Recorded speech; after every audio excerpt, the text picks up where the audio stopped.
Hey guys, I'm back again, and today you're gonna get a video that gives you an inside look on owning a budget Doberman from a backyard breeder. This is a $600 Doberman, very cheap, from a backyard breeder. His name is Cooper. He is a black and rust male Doberman, full European bloodline, and yeah, this is Budget Dog Video Day today. And yes, even though this Doberman was only $600, there was definitely some major advantages to living with this dog over my $3,000 high-end Doberman in many ways. Kind of hate to admit it, but it's true. So stick around, you just might be surprised.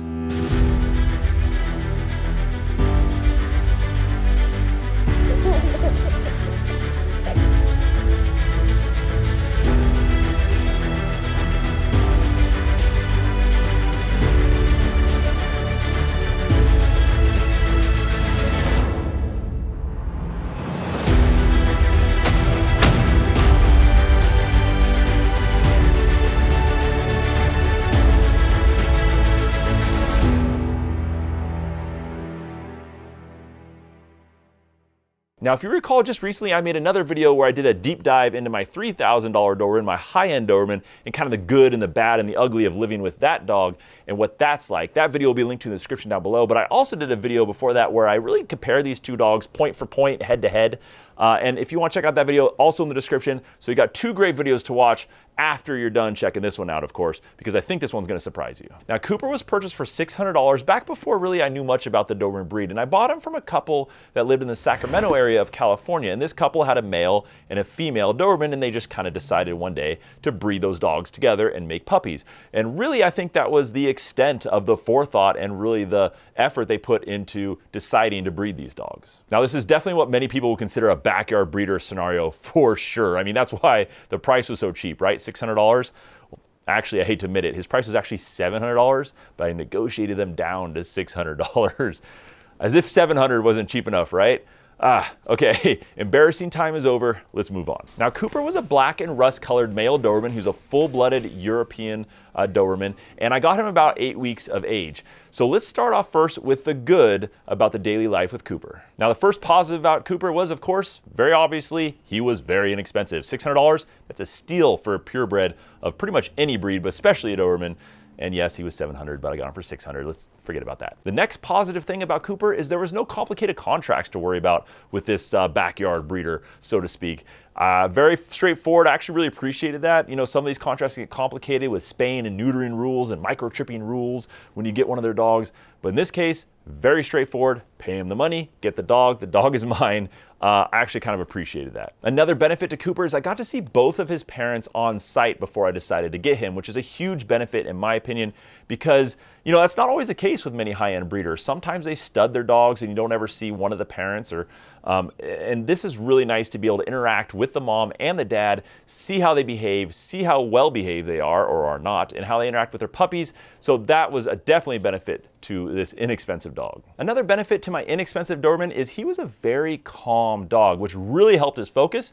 It helped his training. It helped so many aspects of daily life with him to have him be a little bit calmer and a little bit more just kind of subdued throughout the day. And you know, Dobermans are high drive dogs anyway, so he definitely had his times and he could keep up with us as well. But I think just having the edge off a little bit with who he was, I think it was a factor of his parents, really made focus a lot better for him and training a lot easier. He was also a very, very intelligent dog. I think being calmer and more focused, he really thought through a lot of problems, and that intelligence definitely helped with the training and just housebreaking in general when we brought him home for the first time. Now, he's also a very social dog, and I think this gives some credit to the backyard breeders I got him from. I mean, he was in a puppy yelping box with a lot of family around, kids coming by to play with him and that kind of thing, and something worked really well early on, and of course we socialized him a lot when we brought him home. But he was a very social dog and loved interacting with new people, new animals, new kids and environments and dogs, and he was a great, very social dog. That brings us to the next benefit. He was also great with kids. He's very tolerant. The kids could pull on his ears, they could hug him a little too hard or hang on him more than they should, and he was fine. He was gentle with them, and he was just very careful and thoughtful around the kids at all times. Definitely a huge benefit when you have a family. Another benefit of this dog, he was very, very owner focused, which was a blessing when we were off leash. Off leash training for him came just super natural because he's always checking in on me, always seeing what I'm doing. I could easily recall him at any moment if I wanted to, or give him directions from a distance.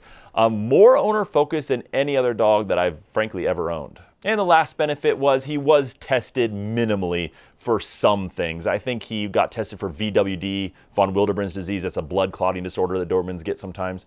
And I think that might have been about it. So very minimal testing, but at least there was some testing there, which I was thankful for. A great dog for $600, right? I would have to agree with you there overall, but there were definitely some downsides to him as well. And the first one is a lack of confidence. Now, it wasn't crippling to him. He could still get by in daily life, but he wasn't near as confident as most Dobermans really should be.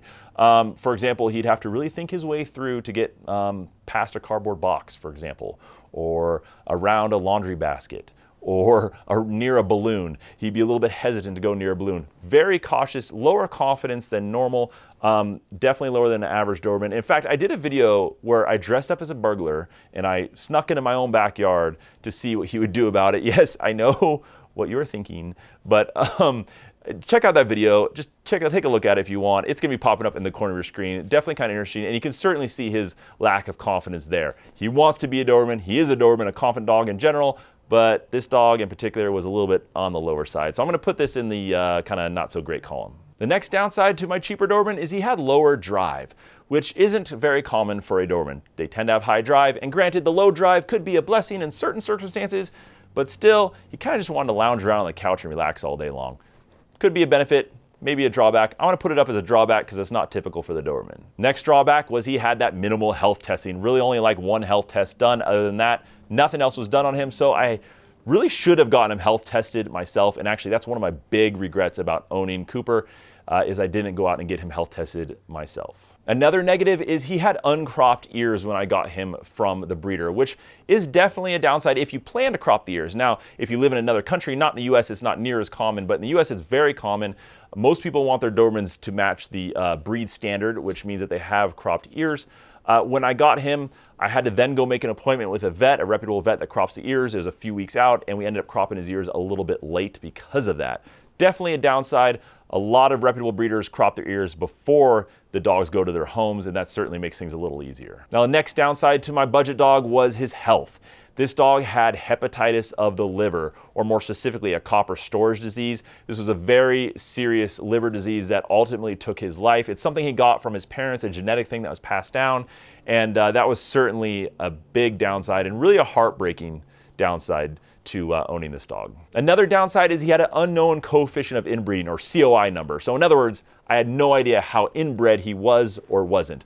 All purebred dogs, especially Dobermans, are somewhat inbred, but I didn't know how inbred he was, and that's a very insightful number that can really give a window into how long actually he's gonna live. It's an amazing thing what these tests can do, but I didn't have that information from the breeder, and I kind of fell on my face on this one. I hate to admit it. I never got him tested myself, and I really should have gotten him tested to find out that number and get that insight into his health. And actually, some credit goes to the backyard breeders because a lot of times they can end up with more genetically diverse dogs than the high-end breeders who tend to only, get dogs from like champion lines, for example. If you're only pulling your dogs from champion lines, your genetic pool is very small. If you're a backyard breeder and you're kind of breeding any dog, your genetic pool is a lot bigger, and sometimes they end up with more genetically diverse dogs. So I will give some credit to some of the backyard breeders in that scenario. Health is such an important thing for really any purebred dog, but definitely for Dobermans, and I really always regretted not health testing Cooper. That was a big major regret of mine. That's why when I got another Doberman in 2020, one of the first things I did was I tested him with one of these Embark DNA health test kits. I think that's really important to do. All I did was I really just swabbed his cheek. I tossed it in the mail, and like 2 weeks later, I had his health results for over 230 health tests, including his inbreeding levels, his ancestry, and I even found some of his relatives who had also tested with the Embark test kits, and I was able to reach out to them and talk to some of the owners of his brothers and sisters. It was really cool. There's a lot of things you can do with these test kits, and you can test a Doberman at any age. As soon as that Doberman is born, all the way on up at any point of his life, you can test that dog with one of these Embark DNA test kits. As many of you on my channel already know, and I'm super open about this, I'm an affiliate with Embark, which means I was actually able to get a really cool coupon code for you guys. So if you go in the description down below and you click on the link to get one of these Embark DNA test kits, just copy that coupon code that's in my description of this video and paste it into the coupon section of the cart when you go to checkout with Embark, and it'll get you a huge chunk of money off these kits. It really helps a lot. And then you can get the answers to a lot of these questions about your specific dog, which is super, super important. You can find out these things ahead of time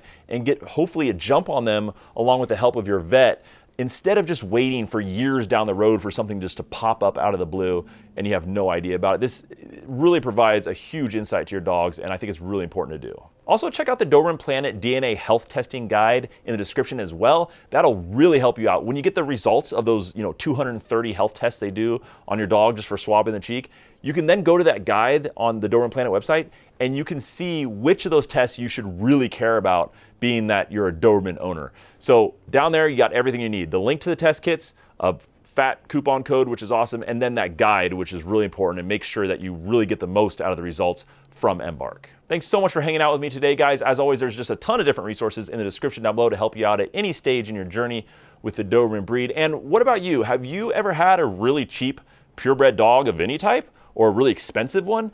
What was your takeaway from owning them? Do you think money really correlates very much in the quality of the dog? I'd love to hear your stories. This was just my personal experience, but I'd love to hear your stories in the comments down below. Thanks so much for hanging out with me today, guys. Please hit that like button if you found this video at all useful, and don't forget to subscribe before you take off as well, including the notification bell. I would really appreciate it.